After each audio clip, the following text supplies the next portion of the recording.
ఆంధ్రప్రదేశ్ పర్యటన ఒక రౌండ్ పూర్తయ్యి రెండో రౌండ్ లో పట్టామన్నమాట. ఏంట్రా నీలో నువ్వే కొనుక్కుంటున్నావు? అబ్బే ఏం లేదు గురు, నువ్వు సర్వీస్ లో చేరిన తర్వాత నీ అండర్లో నేను హైదరాబాద్ నుండి బందర్లో పడి తిరిగిన జిల్లా తిరగకుండా తిరిగి తిరిగి తిరిగి తిరిగి హైదరాబాద్ చేరుకుంటున్నాం కదా, దాని గురించి. నవ్వు నవ్వుతావు ఎందుకు నవ్వు? చిన్నప్పుడు ఎవడో ఒక సన్నాసి నా చెయ్యి చూసి లోక సంచారం అవుతావు అన్నాడు. దాంతో నేను ఏ విమానం పైలట్లో షిప్ కెప్టెన్ అవుతాననుకున్నాను, కానీ ఇలా నీతో పాటు తిరుగుతూ రాష్ట్రమంతా సర్వే చేస్తాననుకోలేదు. ఏడ్చావులే.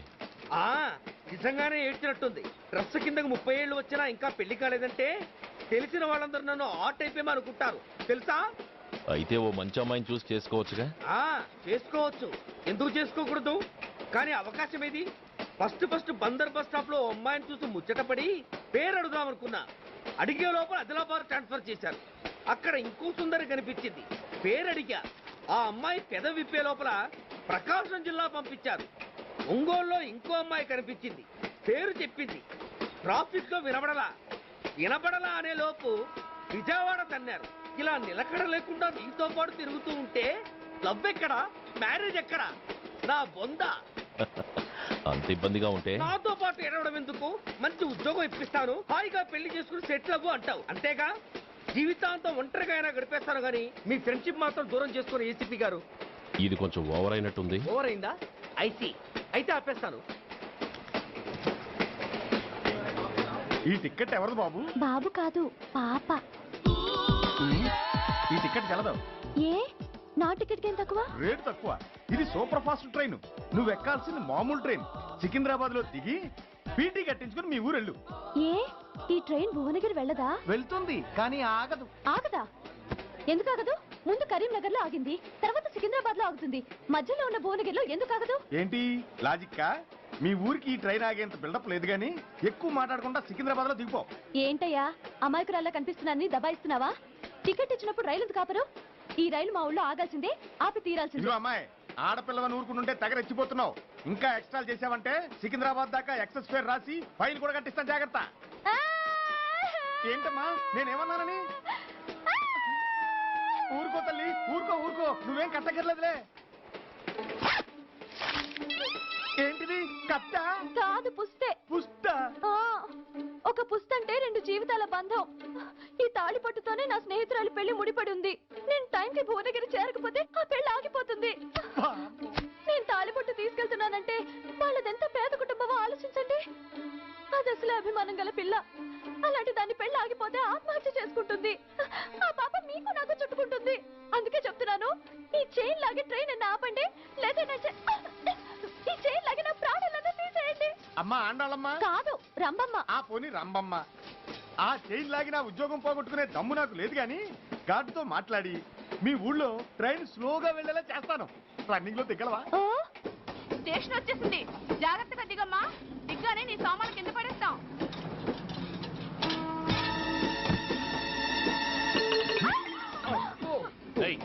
అసలు నీకు బుద్ధుందా? రన్నింగ్ లో ట్రైన్ ఎక్కుతున్నావు, పొరపాటున స్లిప్ అయితే? అబ్బో ఏంటి గురు, సహాయం చేస్తే సైరన్ అరుస్తుంది. నీకు అసలు బుద్ధుందా? ఇక్కడ బండి ఆగదని తెలిసి ఆ టీసీ గడి కాళ్ళు గడ్డాలు పట్టుకొని బతిలాడి బండి స్లో చేయించుకొని దిగితే నేను పడ్డ శ్రమంతా వృధా చేసి నన్ను మళ్ళీ లోపలికి లాగేసి రక్షించినట్టు పోజు కొట్టి పైన లెక్చర్లు ఇస్తావా? కథ అడ్డం తిరిగిందే. ఇదిగో ఈ తాళి పొట్టు నా స్నేహితురాలి పెళ్లి టైంకి అందించడానికి రన్నింగ్ ట్రైన్ నుంచి దిగాను. నన్ను మళ్ళీ ట్రైన్ లోకి లాగేశావు. చూడు, ఈ తాళి ముహూర్తానికి అందకపోయినా, అక్కడ కట్టిన తోరణాలు ఎండిపోయినా, వేసిన అప్పడాలు మెత్తపడిపోయినా, సికింద్రాబాద్ స్టేషన్ లో దిగిన వెంటనే మా బావ కబురు పెట్టి మీ సంగతి తేలుస్తాను, తిరగేసి కొట్టి తిరుపతి చూపిస్తాడు. గురు, మనం హైదరాబాద్ చేరక ముందే ట్రాన్స్ఫర్ చేయించేలా ఉంది. అమ్మా, నీ బావ ఏమైనా రాజకీయ నాయకుడా? కాదు, స్ట్రిక్ట్ పోలీస్ ఆఫీసర్, ఏసీపీ సూర్య. ఏసీపీ సూర్య నీ బావ? ఏ చెవుడా? కాస్త సౌండ్ ప్రాబ్లం, తను వినుంటాడు. ఇంతకీ నీ బావ ఎవరో నీకు తెలుసా తల్లి? దీనికేమైనా మెంటలా? కాస్త ఆట అయిపోయలే. నువ్వేటైతే నాకేంటి? ఇదిగో పాయింట్కి వచ్చేస్తున్నాను. నువ్వేం చేస్తావో నాకు తెలీదు. ముహూర్తం సరిగా 10:30కి. ఈలోగా ప్లాట్ఫామ్ లో పడిపోయిన నా సామాన్తో సహా నేను భువనగిరి పెళ్లి వారింట్లో ఉండాలి. ఒకవేళ అలా జరగలేదనుకో, చెప్పానుగా మా సూర్యంబాబు గురించి, ఆ తర్వాత మీ ఇష్టం.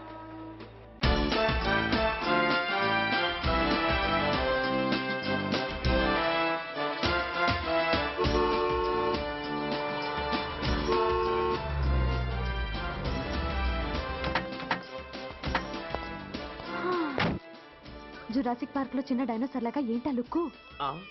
వెళ్ళి డిక్కీలో సామాన్లు తీసుకురా.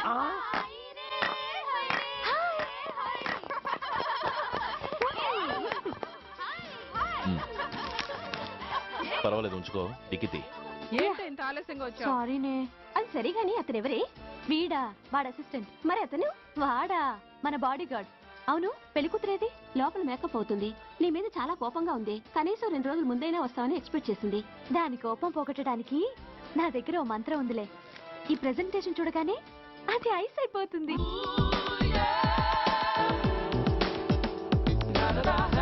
రండి, దాని దగ్గరికి వెళ్దాం. Hi uncle.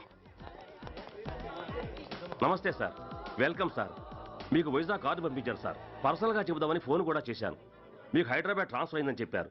అక్కడ హెడ్ క్వార్టర్స్ కూడా కార్డు పంపించాను. మీకు అందుతుందో లేదో, వస్తారో రారోడని తెగ టెన్షన్ ఫీల్ అయ్యాను సార్. నాకు ఇన్ఫర్మేషన్ అందింది, అందుకే వచ్చాను. చాలా సంతోషం సార్. మీరు రండి సార్. గోమతి, దీపికా కపులావ్, కోరాయా దేక్. ఏంటి అతను నీ బాడీ గార్డ్ అన్నావు? అంకుల్ ఏమో అంత రెస్పెక్ట్ ఇచ్చి హడావుడి చేస్తున్నారు. ఉండవే, అసలే మతిపోయి నేను ఏడుస్తుంటాను. హలో, ఏంటి జురాసిక్ పార్క్ లో పెద్ద డైనోసార్ లా మొహం పెట్టావు? షాక్ అయ్యావా? అప్పుడే ఏమైంది? ఇంకా ముందుంది. ఇదిగో నీ బ్యాగ్, ఇదిగో నీ పెట్టి. నీకెప్పుడూ చెప్తుండేవాడిని, మా పోలీసులో హీరో, మా డిపార్ట్మెంట్ కి గర్వకారణమని. అంటే ఏసీపీ సూర్య. అవునమ్మా. Nice meeting sir. I'm so thrilled sir. మా భార్య సార్. నమస్తే జీ. నమస్తే. మా అల్లుడు sir. Glad to meet you sir. వాళ్ళ father sir, ACP Suryan sir. Hello sir. ఏవే రమ్మా, ఇలా రావే. ఏ నిన్నే పిలుస్తుందే. నోరు ముయ్యండి. Hello, calling. గో గో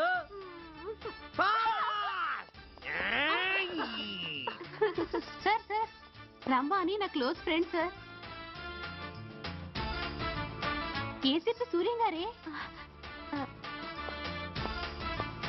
బావకి మరదల్ని కొత్తగా పరిచయం చేస్తున్నారేంటి? మరదలా? ఓహో, ఇది పెళ్లి మండపం కాదు, పెళ్లి కూతుళ్ళ ఫ్యాక్టరీ. ఇండియాలో ఉండే పెళ్లి కూతుళ్ళందరూ ఇక్కడే ఉన్నారు. ఇక్కడే, ఇప్పుడే ఏదో ఒక అమ్మాయిని సెటప్ చేసుకుంటారు.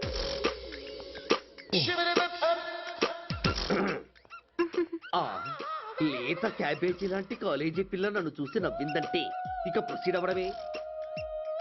Hello, hi. Excuse me. నన్ను చూసి మీరు నవ్వారంటే డెఫినెట్ గా నేను మీకు నచ్చుండాలి. ఏమై కరెక్ట్? ఆహా, ఇంకా ఎందుకు ఆలస్యం? పదండి, పార్క్ వెళ్దాం. అమ్మో, పార్కు కా? ఎందుకు?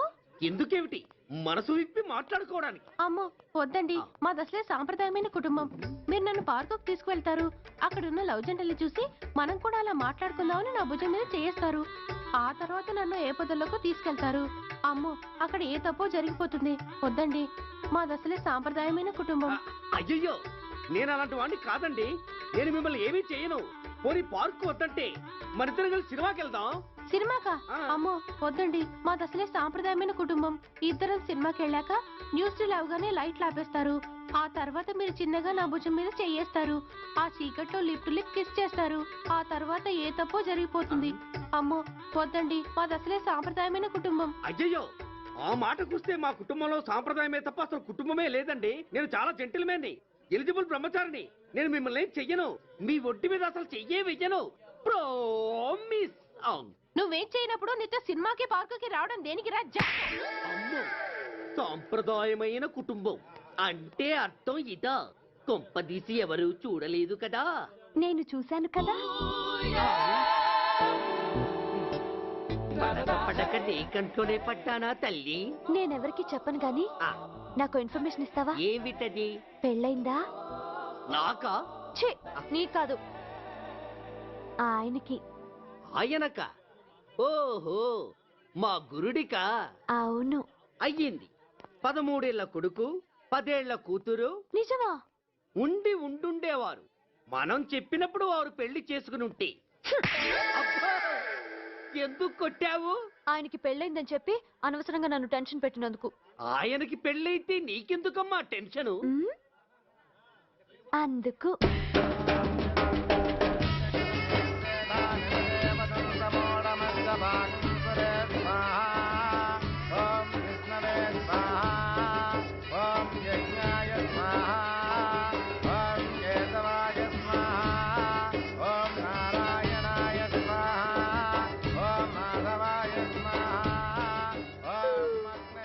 ఎందుకే అలా ఉన్నావు? కష్టాలు వచ్చేసాయి. ఎవరికే? ఇంకెవరికి? మా నాన్నకి. ఎందుకు? ఓ, అప్పుడే పోకు, నీతో చాలా పనుంది. ఎవరు? నువ్వా? నేను మొగాన్ని కాదు, నాకు మూడ్స్ రావు. నువ్వు వెళ్ళిపో. Thanks, sorry. కంగారు పడుకుతుందా? నా పేరు నీకెలా తెలుసు? ఒక్క పేరే కాదు, నీ జాతకం మొత్తం నాకు తెలుసు. నువ్వు నాకు పని చేసి పెట్టాలి సుధా. పనా? ఏం పని? పెద్ద పనేవి కాదు, చిన్న బ్రోకర్ పని. ఎంత ధైర్యం నీకు? ఇంత బతుకు బతికి నన్ను బ్రోకర్ పని చేయబట్టావా? నిన్ను అబ్బా! అయ్యో. ఆవేశపడకమ్మా, బయట వాళ్ళకు కాదు, నాకు నీ గురుడికి మధ్య. ఓహో, గురుడికా? అట్లేసుకుని బతికేవాడిని. ఆడదాన్ని మాటిస్తానంటే నా వీపు మీద అట్లేసుకుంటాడు మా బాసు. నన్ను వదిలే తెల్లో. అంటే నో అంటావా? సారీ అంటాను. ఆ? సరే, నీ ఇష్టం. రేపు మార్నింగ్ 8:30కి టీవీ చూసుకో. ఏ యువర్స్ లవింగ్లీలో మా బాస్ కి లవ్ లెటర్ రాసావా? నువ్వు నాకు ఆ రోజు 100 రూపాయలు ఇచ్చింది, అవి కొనుక్కొచ్చింది అంతా టీవీలో వస్తుంది. ఈ ప్రోగ్రాం విషయం మీ గురుడికి కూడా ఫోన్ చేసి చెప్తాను. అయ్యయ్యో, బతుకుంటే బట్టలైనా ఉత్తుకుని బతకచ్చు. నేను స్లిప్ అయిన విషయం మా బాసు తెలిసిందంటే నా గుబ్బ వాచిపోతే నా గొప్ప కొల్లారు చెయ్యకు తల్లా. అయితే బ్రోకర్ పని చేస్తావా? అంటే పక్కలేయాలా? పక్కలు పరుపులు మేము వేసుకుంటాం గాని ముందు మా లుక్కులు కలుపు. నా మీద మంచి ఇంప్రెషన్ కలిగేట్టు చేసి మీ బాసు ఓటు నాకు పడేలా చెయ్యి. ఓకే? ఓకే. అవును, పొయ్యి మీదేంటి? దోశలేసి చేస్తున్నాను. అమ్మో, మాడిపోయింది. ఇంట్లో కోడిగుడ్లున్నాయా? ఓ బోలెడు. అయితే ఓ పని చెయ్యి, మాడిన దోశ పక్కన పడేసి నాకు డబుల్ ఆమ్లెట్ వేయి. అలాగే. ఉల్లిపాయలు పచ్చిమిరపకాయలు కాస్త ఎక్కువగా వేయి. వేస్తా. కొంచెం మిరియాల పొడి కూడా తగిలించు. తగిలిస్తా. ఇదిగో, ఆ ఉప్పు కాస్త తక్కువే. అలాగే, ఎండ్రిని కూడా వేస్తా.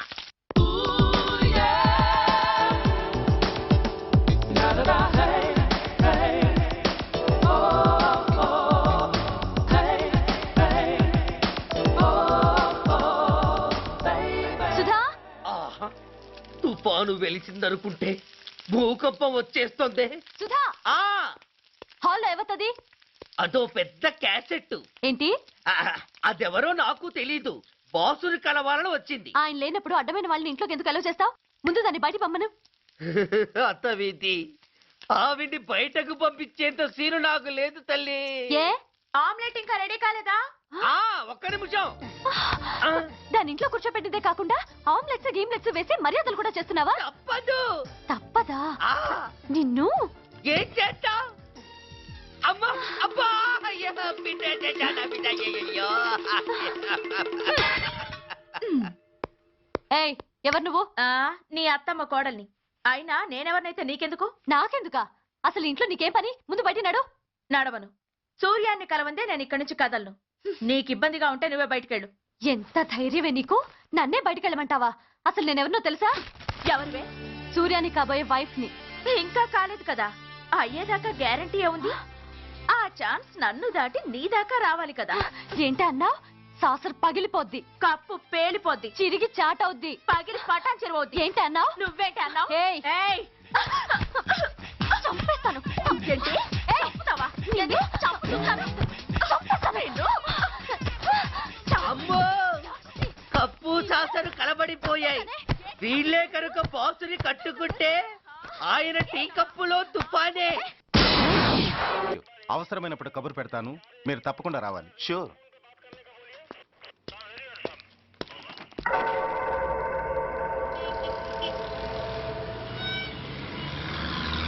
అవును సార్, రిపోర్ట్ ఇచ్చి వెళ్ళాడు. అడ్రస్ తెలుసు సార్, మిలిటరీలో పనిచేస్తాడట. లీవ్ మీద ఇంటికి వచ్చాడు. వాడి సంగతి మేము చూసుకుంటాం సార్, మీరేం వరి అవ్వకండి. అరే ఈ మాత్రం దానికి మీరెందుకు సార్? మేమెందుకున్నాం?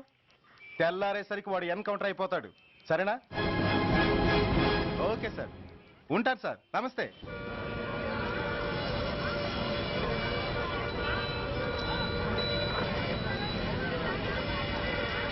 నాన్న, మనం ఈ ఊరొదిలి ఎందుకు వెళ్ళిపోతున్నాం? ఈ ఊళ్ళో కొందరు చెడ్డోళ్ళు ఉన్నారు బాబు. ఎవరు వాళ్ళు?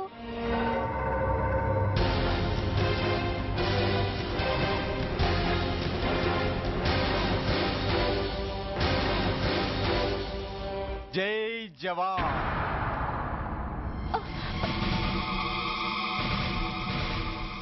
కోర్టుకొచ్చి సాక్ష్యం చెబుతాన్న మిలిటరీ ఆయన చెప్పా పెట్టకుండా ఊరొదిలి పారిపోతున్నారే.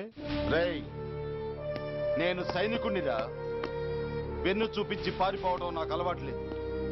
కాకి బట్టలు తొడుక్కొని అలాంటి లుచ్చాల దగ్గర పాకి పని చేసే ఇలాంటి వాళ్ళ పని పెట్టడానికి మళ్ళీ తప్పకుండా తిరిగి వస్తానురా. అంత లేదమ్మా, అసలు నువ్వు ఇక్కడి నుంచి వెళితే కదా తిరిగి రావటానికి. తమ్ముంటే ఆపండిరా. చా రండిరా.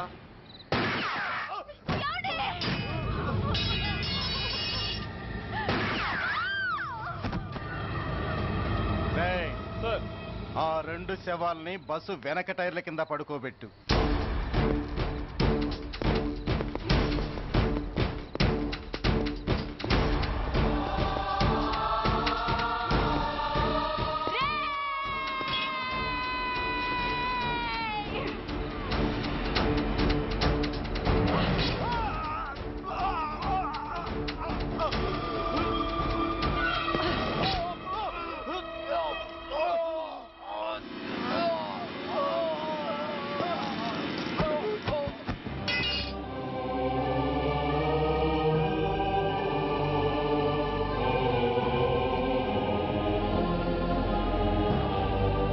నాకు తుపాకీ ఇప్పించాడు సార్. ఇక్కడున్న పోలీసులందరినీ చంపేస్తారు సార్. వాళ్ళు మంచి వాళ్ళు కాదు sir.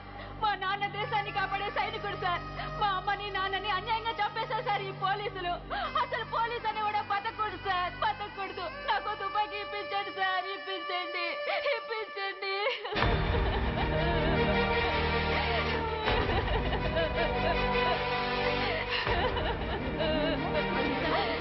Order, order. The judgment is reserved. Court is adjourned. ఏ తలబట్టేసిందా? మీరా? ఏమో బాగున్నారా? బాగున్నానన్నయ్య. రండి కూర్చోండి. ఏరా, బోర్డర్లో ఉండాల్సిన వాడి కోర్టులో పరిశీలన అయ్యావు. ఎంతసేపు అయింది వచ్చి? ఈ కేసు హియరింగ్ స్టార్ట్ అయ్యేసరికి వచ్చామన్నయ్య. ఇంతకీ ఆ అబ్బాయికి ఏం శిక్ష పడొచ్చు? ఏముందమ్మా, మైనర్ కాబట్టి కొన్నాళ్ళ పాటు రీఫార్మ్ స్కూల్ పంపించాల్సి ఉంటుంది. ఆ శిక్ష వేసేసి చేతులు దులిపేసుకుంటారు, అంతేగా? నేరం చేసిన వాడికి శిక్ష వేయటం చేతులు దులుపుకోవడం ఎలా అవుతుందిరా? వాడు చేసింది తప్పు కాదని నీ అంతరాత్మకు తెలియదా? మన దృష్టిలో తప్పు కాకపోయినా చట్టం దృష్టిలో అది నేరం. దానికి శిక్ష వేయక తప్పదు. అసలు శిక్ష అనేది ఎందుకురా? మనిషిలో పరివర్తన తేవటానికి. మీరు వేసే శిక్ష వాడిని తప్పు తెలుసుకొనివ్వదు, తప్పుదారిలోకి మళ్ళిస్తుంది. ఏంటో నువ్వనేది? ఆ పసి మనసులో ఎంత ఆవేదన ఆవేశం ఉన్నాయో చూసావు కదా. శిక్షాకాలంలో అవి వాడితో పాటే పెరుగుతాయి తప్ప తరగవు. సమాజం మీద కక్షతో, వ్యవస్థ మీద హేట్రెడ్తో ఓ రెబల్గా సొసైటీలోకి వస్తాడు. దగ్గరకు తీసుకుని ఆదరించేవాళ్ళు లేక మరో క్రిమినల్గా తయారవుతాడు. ఇంతకీ నువ్వు అనేది ఏమిట్రా? మా కన్న కొడుకు ఎలాగూ పోయాడు, వాణ్ణి మేం పెంచుకుంటాం. Yes, we want to adopt him. I appreciate your humanity, Major Bhargav. But చట్టానికి విచారణ చేయటంలోనూ శిక్ష విధించటంలోనే కాదు, ఆ శిక్షను అమలు చేయటంలో కూడా కొన్ని పరిమితులు ఉంటాయి. శిక్షాకాలం పూర్తి కాకుండా అతన్ని మీకు హ్యాండ్ ఓవర్ చేయటం కష్టం అవుతుంది. ఇంతకీ ఆ కుర్రాడి మీద మీకు ఎందుకంత ఇంట్రెస్ట్? అతను ఓ సిన్సియర్ మిలిటరీ మ్యాన్ కొడుకు సార్. అంటే ఆ చనిపోయిన అతను? He was my subordinate sir. Oh, I see. Okay, I will do one thing. ప్రస్తుతానికి ప్రొసీజర్ ప్రకారం అతన్ని రిఫార్మ్ స్కూల్కి పంపిద్దాం. ఈలోగా గవర్నమెంట్కి, లా అండ్ ఆర్డర్ డిపార్ట్మెంట్కి స్పెషల్ పర్మిషన్ కోసం అప్లై చేసి వాళ్ళని ఒప్పిస్తాను. ఆ తర్వాత అతన్ని మీరు తీసుకెళ్ళవచ్చు. Thank you very much sir. వస్తాం సార్. మంచిది. మేజర్ గారు, ఆ కుర్రాడిని మీరు ఏం చేద్దాం అనుకుంటున్నారు? ఏ డిపార్ట్మెంట్ అయితే అధికార దుర్వినియోగం చేసి ఓ నేరస్తుని తయారు చేసిందో అదే డిపార్ట్మెంట్లో చేరుస్తాను. I will make him an honest police officer. నిన్నేరా ఏంటి అలా చూస్తున్నావు?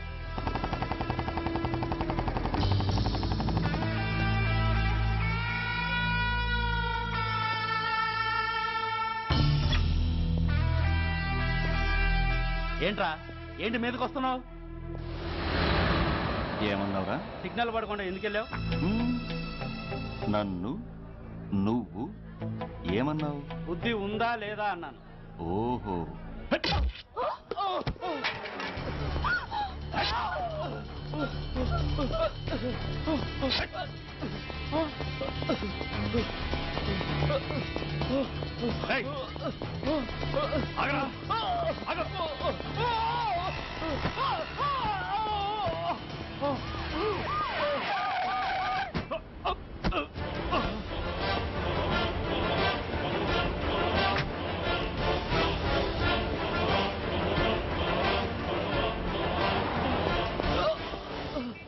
అతని హాస్పిటల్కి తీసుకెళ్ళండి.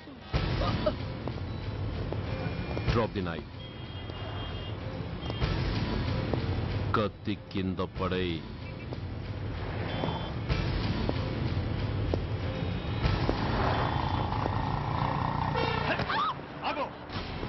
ముందుకొస్తే దీన్ని చంపేస్తా.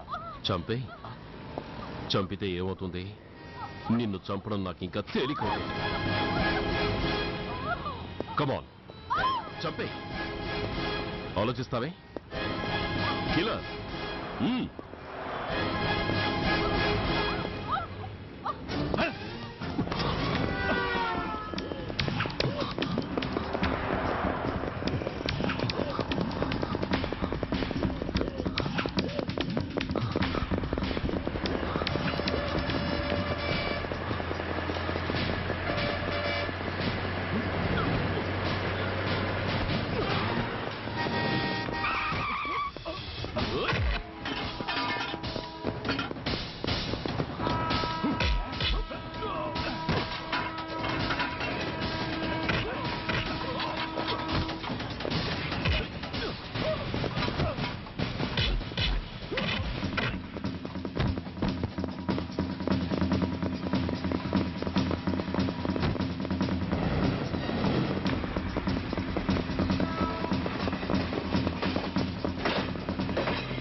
విలువలేని యూనిఫామ్స్ ఒంటి మీద ఉంటే ఊపిరాడడం లేదని తీసేసాం సార్.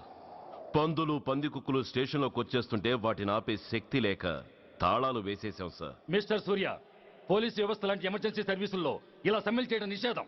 అదే ఎందుకని sir? Government doctors, nurses, postal department కూడా ఎమర్జెన్సీ సర్వీసులే. వాళ్ళు హక్కుల కోసం స్ట్రైక్ చేయడం లేదా? ఆఖరికి మాకు ఓ గుర్తింపు రిజర్వేషన్లు కావాలని కొజ్జాలు కూడా స్ట్రైక్ చేస్తున్నారు. వాళ్లకున్నపాటి విలువ గౌరవం కూడా మాకు లేవా sir? Mister Surya, you are crossing your limits. మీరు ఇలా చేయటం వల్ల కామన్ పీపుల్ ఎంత సఫర్ అవుతారో ఆలోచించారా? పోలీస్ అనేవాడు కూడా ఓ కామన్ మ్యాన్ అనేది మర్చిపోకండి సార్. ఇంతకీ మీకు ఏమన్యాయం జరిగిందయ్యా? సార్, ఒక ట్రాఫిక్ కానిస్టేబుల్ తన డ్యూటీని సక్రమంగా చేసినందుకు ఒక లుచ్చా విధవ కత్తితో పొడిచి చంపబోయాడు. వాడిని అరెస్ట్ చేస్తే వాడి బాబెవడో మినిస్టర్ అప్పలనాయుడంట. వాడొచ్చి మన ఊపిరితో సమానమైన ఎఫ్ఐఆర్ని వాడు మందు కొట్టి మూతి తుడుచుకునే ముండకొంగు నలిపినట్టు నలిపి పారేసి అది రాసిన రైటర్ని, డ్యూటీలో ఉన్న ఎస్ఐని, సెంట్రీని కొట్టి దమ్ముంటే నా కొడుకు మీద చెయ్యేసి చూడంట్రా, అడ్డొచ్చిన వాడిని అడ్డంగా నరుకుతానని ఛాలెంజ్ చేసి మరి వాడు కొడుకుని తీసుకెళ్లిపోయాడు సార్. ఇలా ప్రతి అడ్డమైన వాడు వచ్చి దౌర్జన్యంగా ఖైదీల్ని తీసుకుపోతుంటే ఇంకెందుకు సార్ మాకు ఈ వాచ్మ్యాన్ ఉద్యోగాలు? బ్లాక్ లో టికెట్ అమ్ముకునే వాడిని లాకప్ లో పెడితే మున్సిపల్ చైర్మన్ ఫోన్, ఓ రౌడీ విధవను అరెస్ట్ చేస్తే ఎమ్మెల్యే ఫోన్, ఓ రేపిస్ట్ అరెస్ట్ చేస్తే మినిస్టర్ ఫోన్. అందరికీ రూల్స్ అండ్ రెగ్యులేషన్స్ ఉంటాయి, కానీ మా పోలీస్ వాళ్ళకి మాత్రం రూలింగ్ లో ఉన్న వాడి మాట వినడం ఒక్కటే రూలు. కాదని ఎదురు తిరిగితే సస్పెన్షన్లు లేదా ట్రాన్స్ఫర్లు. కాకి బట్టలు వాళ్ళ ఇంటి కర్టెన్స్ అనుకునే ఇలాంటి మినిస్టర్స్ ని గుడ్డనోడు తీసి నడి రోడ్డు మీద నడిపించాలి sir. Control your self mister Surya. Control చేసుకోవడానికి ఇది ఆవేశం కాదు సార్, ఆవేదన. ఒక పొలిటీషియన్ కారిడోర్ తీయడానికి పోలీస్ కావాలి. వాడు చేసిన తప్పుడు పని వల్ల కడుపు మండిన అన్నల బుల్లెట్ల గడ్డుగా పోలీస్ కావాలి. ఆఖరికి వాళ్ళ పెళ్లాల బ్యూటీ పార్లర్కి వెళుతుంటే తోడుగా పోలీస్ కావాలి. ఇలాగే కంటిన్యూ అయితే పోలీస్ అనేవాడు పొలిటీషియన్స్ పెంచుకునే వింత జంతువు అనుకుంటారు సార్ ప్రజలు. సార్, ఈ దేశంలో హిందువులకో న్యాయం, ముస్లింలకో న్యాయం, సిక్కులకో న్యాయం ఉన్నట్టే పొలిటీషియన్స్కో న్యాయం, రౌడీలకో న్యాయం, పబ్లిక్కో న్యాయం ఉండేలా రూల్ ఒకటి తీసుకురండి సార్. లేకపోతే మా డ్యూటీ ఏంటో మేమేం చేయాలో మాకే అర్థం కావడం లేదు. రాజకీయం, రౌడీజం షేకెన్స్ ఇచ్చుకుని మమ్మల్ని దద్దమలు చేస్తున్నాయి. మీరేమో రూల్స్ రెగ్యులేషన్స్ అంటూ మా నోళ్లు చేతులు కట్టేస్తున్నారు. అందుకే ఏ రాజకీయ నాయకుడు లా అండ్ ఆర్డర్ లో జోక్యం చేసుకోకూడదని ఈ నిరసన. అంతేకాదు, చట్టాన్ని అవమానించి పోలీసుల్ని కొట్టివెళ్లిన మినిస్టర్ తన కొడుకుని తనే స్వయంగా తీసుకొచ్చి మాకు అప్పగించాలి. మా వాళ్ళని కొట్టినందుకు అతను మా అందరికీ క్షమాపణ చెప్పాలి.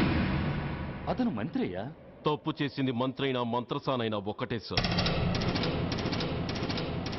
అయితే మీ నిర్ణయంలో మార్పు లేదా? Sorry sir. సారీయా? నేనెందుకు చెప్పాలి సారీ? అయినా అంత టెన్షన్ పడతారు ఎందుకు? 2 రోజులు కడుపులు మారితే వాళ్ళే దిగొస్తారు. వాళ్ళ పరిస్థితి చూస్తే అలా లేదండి, చాలా పట్టుదలగా ఉన్నారు. మరీ అంత నెత్తికెక్కితే వాళ్ళని పీకి పారేసి కాస్త ఒడ్డు పొడుగున్న వాళ్ళని వేసుకుంటాం, అంతేగా? ఏంటే అప్పలనాయుడు, పోలీసులు అంటే పొలాల్లో పనిచేసే కూలీలు అనుకుంటున్నావా? ఈ ఊరోడు పనిలోకి రాకపోతే పొరుగురు నుంచి లారీలో తెచ్చుకోవడానికి వాళ్ళకి వీళ్ళకి పెద్ద తేడా ఉందండి. ఆపోయా, మినిస్టర్ తర్వాత కాస్త డిగ్నిటీ మెయింటైన్ చేయొద్దు. పోలీస్ స్టేషన్కి వెళ్ళి పోలీసుల మీద గుండాల దౌర్జన్యం చేస్తావా? ఏంటండి, పోలీసులను ఎప్పుడు ఎవడు తిట్టలేదా, కొట్టలేదా? అదేదో పెద్ద పాపమైనట్టు అది నేను మాత్రమే చేసినట్టు మాట్లాడతారండి. ఇదిగో, ఊరికే నోరు పారేసుకోకుండా నేను చెప్పేది విను.